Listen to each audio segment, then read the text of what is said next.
Hi, welcome to Studio 14. I'm Ginny Sawyer. For those of you longtime viewers wondering where Kim Newcomer is, she has moved on to new adventures, and we're wishing her the best. I'm filling in today, and with me today are two folks from Utilities. We have Donnie Dustin, who's our Water Resource Manager, and Lucas Mottet, who's our Water Conservation Coordinator. And we're going to talk about water restrictions, which just recently started. So Lucas, I'm going to start with you. What are the specifics of the water restrictions? So the water restrictions, which started today, April 1st. April 1st, which is not an April Fool's joke. Okay, it's good to clarify. Yep. The water restrictions mainly are lawn watering. So we're limiting people to 2 days a week for lawn watering. And that is residential as well as commercial or multifamily, HOAs, that kind of thing. And how are those days split up? So the residential get a weekend day and 1 day during the week, and the commercial properties and HOAs get Tuesday and Friday to water. They're usually doing business then anyway. Exactly, that's kind of a normal work week for them, and that gives the residences time on the weekends too to maintain their systems and make sure things aren't breaking and they're not wasting water as well.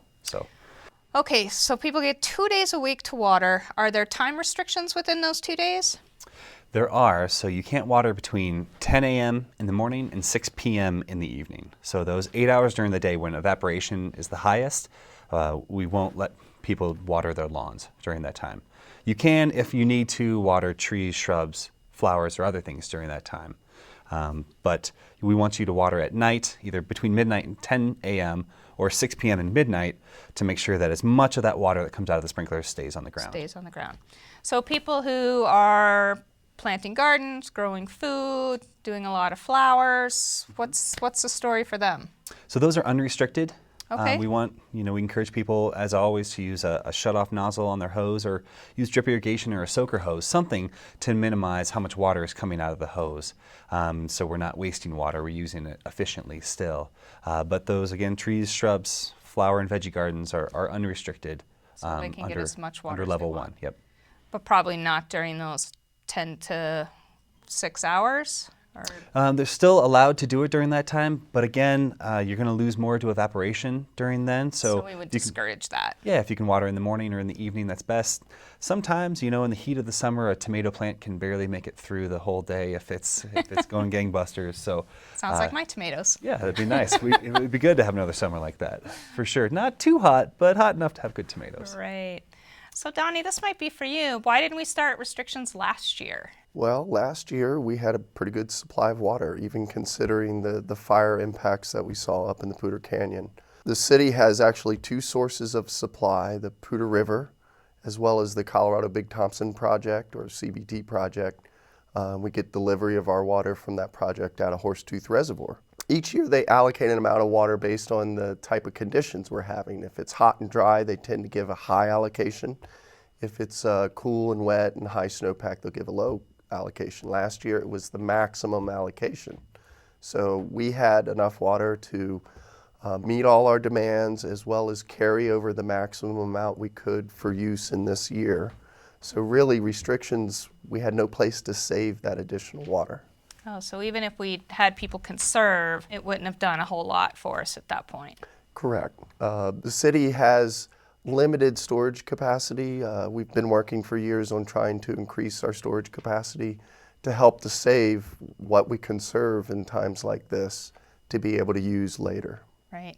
So the restrictions this year, is it more because of the fire impacts than the drought, or a combination? Like, what's the real impetus this year? It's a combination, but really the impacts of the High Park fire. Basically, anytime it rains over that burn area, it sends ash and sediment into the river. And our intakes off the river are right at the bottom of where all that comes. So it makes it very difficult to treat. So that's made our Poudre River supplies very uncertain. So given that uncertainty that we're not used to dealing with, that's the main reason for going on restrictions. Oh, okay. It is certainly the drought conditions that we're continuing to experience are making that a little bit worse. But I think this year we're going to fare well with hopefully some minor restrictions, but we will not know what our total supply will be until about 2 weeks from now. when the Okay. CBT system sets their allocation each year. So that doesn't come through until mid-April usually, or April sometime. 12th. April So 12th. Okay. if they've already given a 50% quota, pretty low end. We're anticipating that it'll be a little bit higher, but not much. So if it is at a 50%, we may have to go to higher levels of restrictions. At 60, I'm hopeful that we won't. Okay. So Lucas, you've been out doing a lot of education programs, inviting landscapers in. What's the reception been, and what kind of questions are you getting? Well, I think people are receptive to the idea. I think people understand. They certainly, so many people were affected directly by the fire last year, and they've seen the drought coming with other municipalities, and it's not something that's totally foreign to people. A lot of these guys were in businesses, whether it's a landscaping company or other company or the residences here. They were, a lot of them were here 10 years ago, and saw sort of a similar situation last year as compared to 2012. So I think people have been very receptive of it. Our community is also one that tends to kind of pull together and understand things a little bit more and be behind, innovative ways to save water, save energy, and all that kind of stuff. So that's really nice. I would agree. It also seems that the city, we tend to try to be proactive and take an educational approach before we take an enforcement approach. Mm-hmm. What's your plan for people who may be watering on their off day, or maybe, sidewalks wet, water's running down the gutter? What do we do when that happens? Generally speaking, we're going to try to educate the people first. We're going to receive calls from all over, whether it's from neighbors, from cars passing by. If we're out and about as part of the restrictions team, we see something, we might stop and talk to somebody. But the first step for any of those is going to be education. So we want to make sure people are aware of the restrictions, aware of what they should be doing.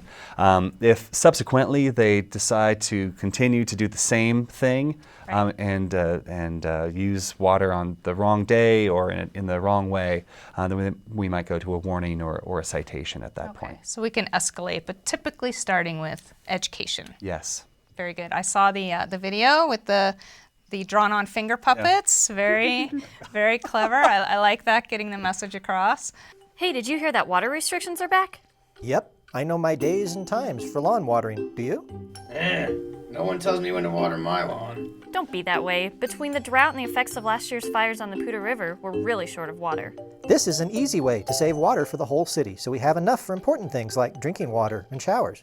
And the water that businesses need to stay in business. I'm veggie garden. But you can still water your trees, shrubs, and garden as much as they need it. Okay, I'm in. Where do I learn my days and times? You can learn all you need to know at fcgov.com/water restrictions.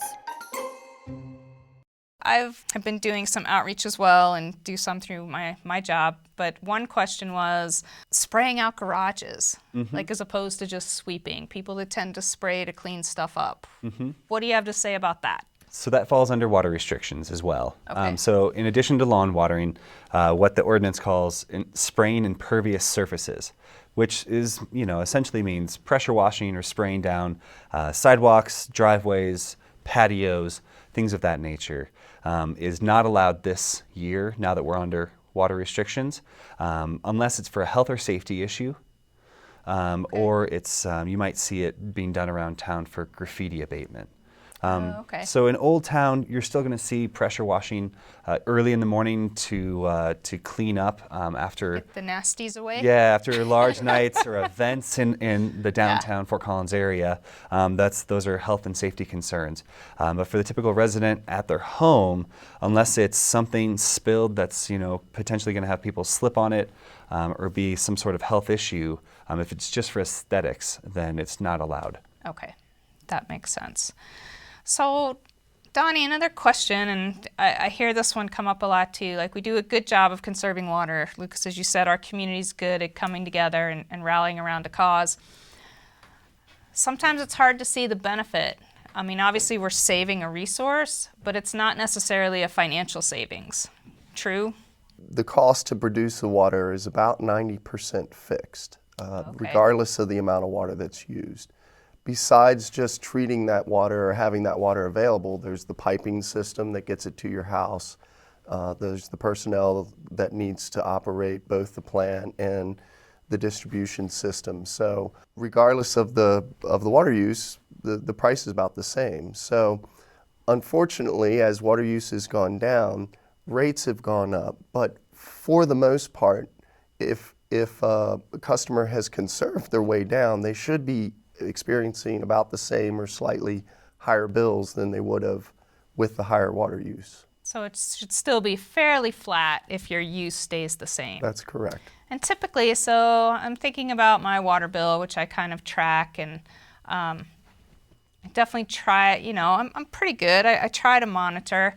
I feel like in the summer I do use a ton more. Do I kind of make up for that in the winter months inside, so it all sort of averages out? I mean, how much use is outdoor use, I guess? Well, for the city as a whole, I know more about our total water use. Yeah.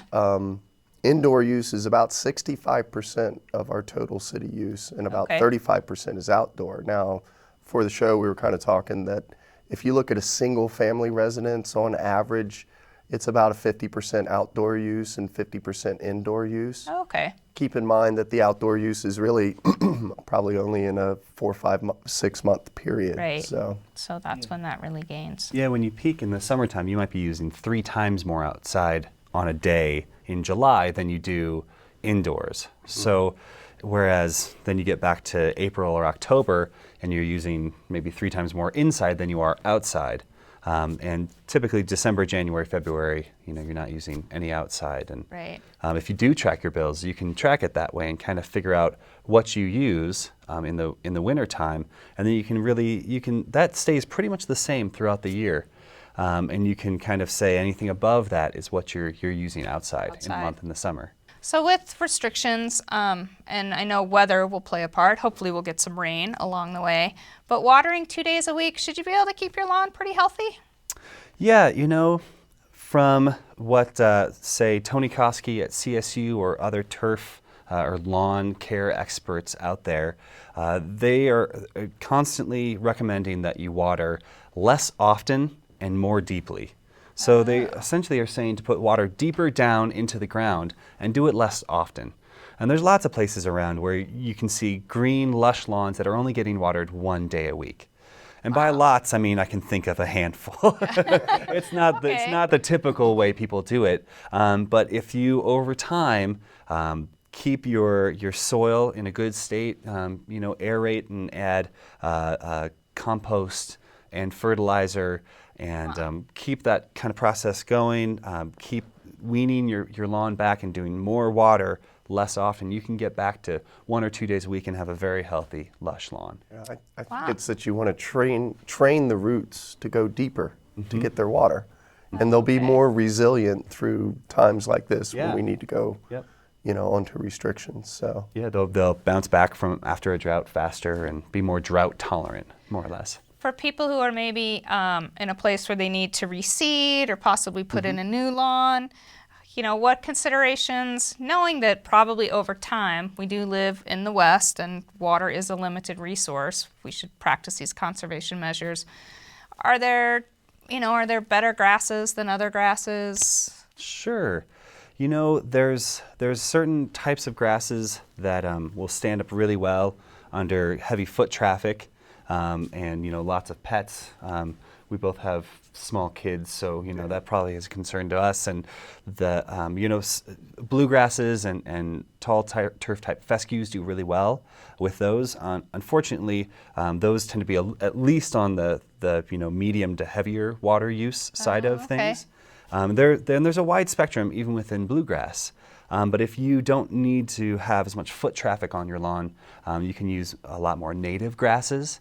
A couple of the native grasses, say, that you might find out on Pawnee grasslands are buffalo grass and blue grama, which blue grama is the state grass. And I know last year we changed our nuisance code that says your grass can't be higher than 6 inches. Those 2 grasses are exempt. Yeah, absolutely. And buffalo grass won't grow that tall, but the blue grandma will grow potentially even taller than that. There's new varieties that grow even taller than that. But it allows people to kind of have the native grasses and let them grow a little taller without having to mow them down. And those grasses, they might not be as green as some of the more turf grasses, bluegrass and whatnot, but people love the way they look. They certainly conserve water. They're a native grass and they're adapted to our soil already. It's fun looking around Fort Collins. People take such pride in their yards as you drive around. There are a lot of really beautiful landscapes that with the right work people can maintain this year. Definitely. Well, Donnie, anything interesting else coming up on water supply? I mean, I think that's a major issue probably now and into the future. You mentioned a little about storage, but anything else people should be looking for as we move forward? Not in particular, besides, we at the utility are always looking at changes to what we're planning for, such as climate change and what impact that might have on our water supplies. Okay. We are pretty fortunate to have a pretty secure supply of water. The fire is certainly something that has been an issue for us, but we're trying to deal with that as best we can. I'd like to add, we've done 3 major steps to try to be able to treat the fire water. One is to put monitoring systems in place. So we've put precipitation gauges around the burn area as well as water quality monitors to be able to tell when that heavy debris, ash and that type of water, shut those intake so that we valves. can turn the water off so it doesn't clog the treatment plant. Right now they're currently building a pre-sedimentation facility in front of one of our pipelines, and that'll help filter out the water a little better before it gets into our pipeline that goes to the treatment plant. Where is that going in? Well, we actually have 2 pipelines. One is near Gateway Park, and the other is off a diversion called the Monroe Canal, which is a little bit upstream from Gateway Park. Okay. By the way, Gateway Natural Area. Gateway Natural Area. Thank you, Lucas. But previously, that pipeline did not have a pre-sedimentation facility, so it'll be able to handle, much better than the old one, the sediment-laden water. And then the third thing is they're working at the water treatment plant to look at their processes in terms of dealing with the water as it enters the plant to try to be able to treat this water as best they can. So we're doing all we can. Other than that, just ask our customers to conserve water as they have been and to use it wisely. It is a very valuable resource that we have. So are we pulling off the Pooter now, pre-melt and runoff? We have been taking water through most of the winter Okay. and without too many issues. Of course, it really hasn't rained up there. Right. So, we're anticipating once the rainy season starts, if it does, knock on wood. It's like catch-22, like Yeah. you really want rain, but darn it's... There are pros and cons, but right. we're pretty hopeful that we'll be able to continue to take water. I just can't tell you how much. Right. I don't have a No. crystal ball, so. So Lucas, I know Utilities offers a lot of programs and education. What's out there right now for people who are interested in, how to conserve, how do I water, what can I do better? Just that help me understand piece. Yeah, well, we're getting into irrigation season right now. So people are going to start up their sprinkler systems in the next 3 to 6 weeks, depending on what the weather does.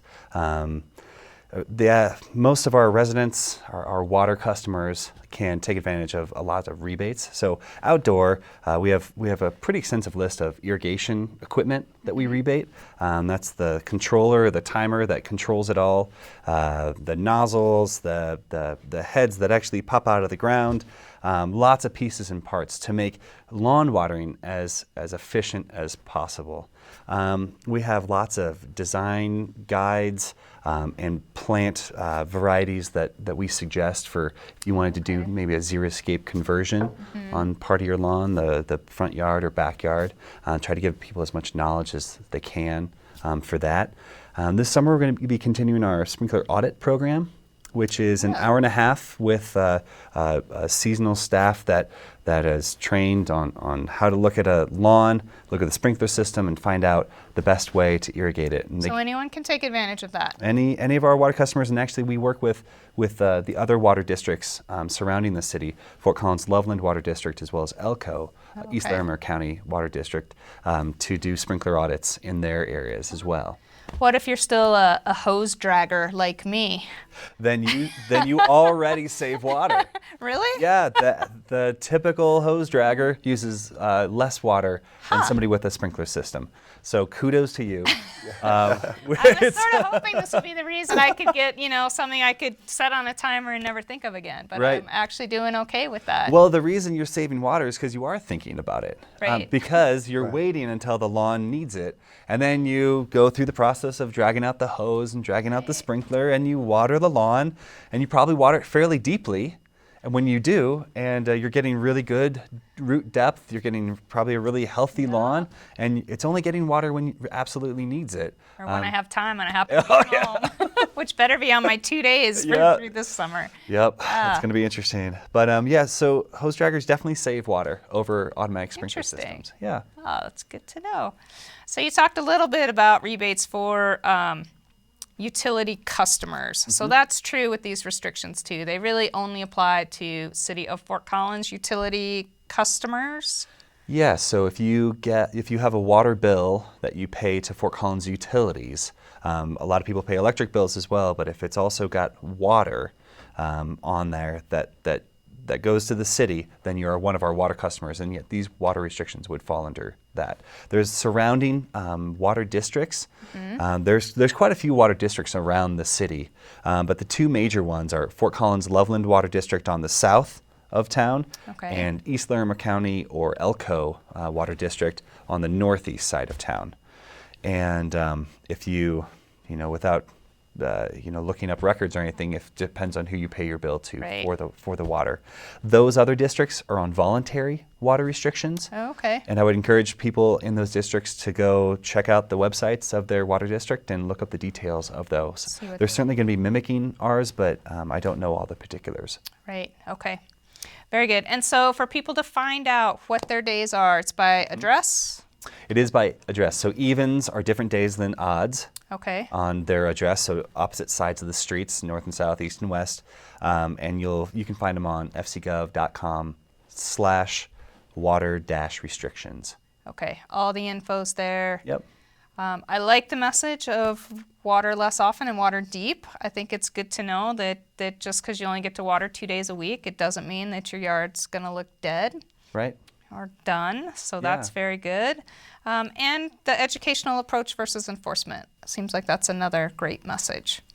Yeah, hopefully it helps people be aware of it. And, we talk a lot about in utilities and in outreach that restrictions are a short-term kind of phenomena that we're doing for now. We're trying to lower water use as fast as possible, but our conservation program is something we've had since 1977, just in water conservation alone. And so we've been carrying that. We've been trying to educate people to do the right thing, to lower their water use year after year after year after year. And we've seen that. And we've done that, right? Yeah, absolutely. Yeah. And so that's what we want to encourage from here on. We don't want it to be the rule of the utilities coming down and telling people they have to just do this for now, and then later go back and do, use Make as much it as more you want. drastic. Right. We want it to be part of the conservation program where as much as it can, and just continually lower use, get people on board, let them be a part of it. Right. Super. Well, I want to thank you both so much for taking a little time here today. I'll repeat for our viewers, starting April 1st, and it's not an April Fool's, water restrictions start 2 days a week. To find your day, go to fcgov.com/utilities. That works. Okay, you'll find it, conservation measures there. We're also doing a lot of outreach, so hopefully you've seen it in a bill or someplace like that. So thanks for joining us today. Thank you too, and I'm going to keep dragging my hose. Yay! Thanks.